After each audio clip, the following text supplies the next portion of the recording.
નમસ્કાર 10 સુધીના તમામ સમાચારો સાથે હું છું વિધિ। ધારણા મુજબ જ અમેરિકાના ન્યુયોર્કમાં યુએનજીએમાં વડાપ્રધાન નરેન્દ્ર મોદી કોઈનું નામ લીધા વગર જ પાકિસ્તાન અને ચીન પર વરસ્યા। યુએનજીએના 74મા સત્રમાં સંબોધતી વખતે વડાપ્રધાન મોદીએ ચીન અને પાકિસ્તાન પર જબરદસ્ત પ્રહાર કર્યા।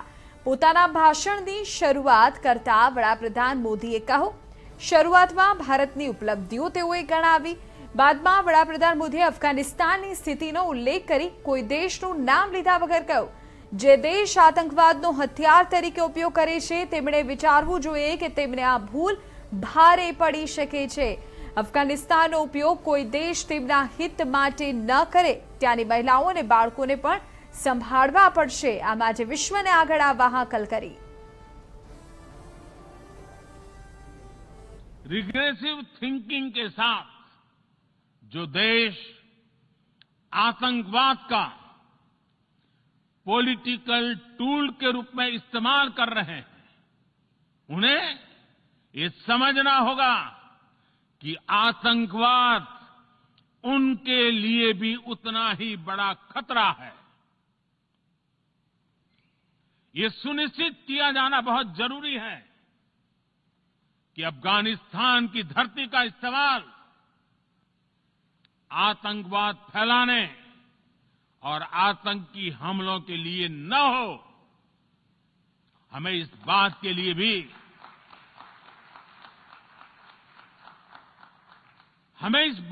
भी सतर्क रहना होगा कि वहां की नाजुक स्थितियों का कोई देश अपने स्वार्थ के लिए एक टूल की तरह इस्तेमाल करने की कोशिश न करें।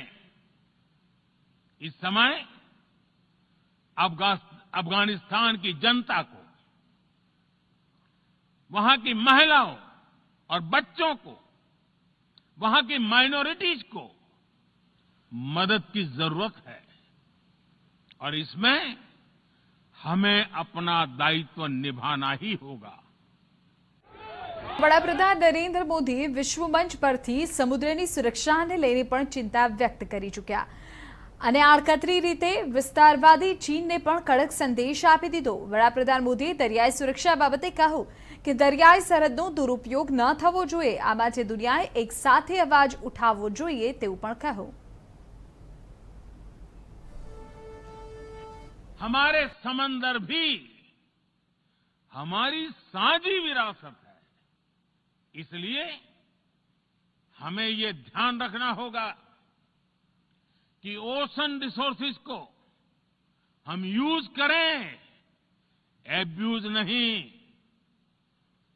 हमारे समंदर अंतर्राष्ट्रीय व्यापार की लाइफलाइन भी है। इन्हें हमें एक्सपांशन और एक्सक्लूजन की दौड़ से बचाकर रखना होगा। रूल बेस्ड वर्ल्ड ऑर्डर को सशक्त करने के लिए अंतर्राष्ट्रीय समुदाय को एक सुर में आवाज उठानी ही होगी। सुरक्षा परिषद में भारत की प्रेसिडेंसी के दौरान बनी विस्तृत सहमति विश्व को मैरीटाइम सिक्योरिटी के विषय में आगे बढ़ने का मार्ग दिखाती है। વડાપ્રધાન મોદી ડર્યા વગર નીડર બનીને ચાણક્યની વાત ટાંકી। યુએન પર પણ નિશાન સાધવાનું ચૂક્યા નહીં।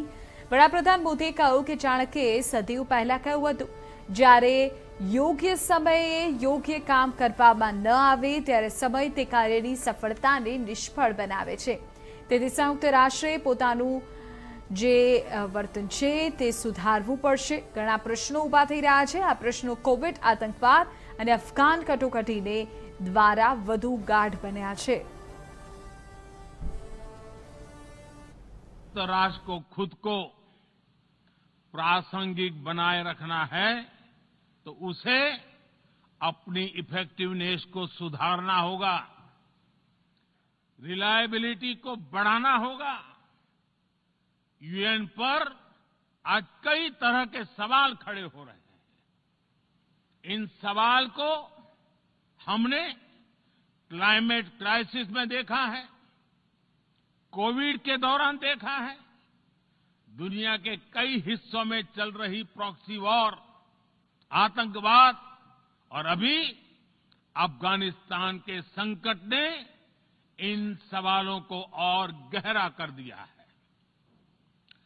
कोविड के ओरिजिन के संदर्भ में और ease of doing business ranking को लेकर वैश्विक गवर्नेंस से जुड़ी संस्थाओं ने दशकों के परिश्रम से बनी अपनी विश्वसनीयता को नुकसान पहुंचाया है।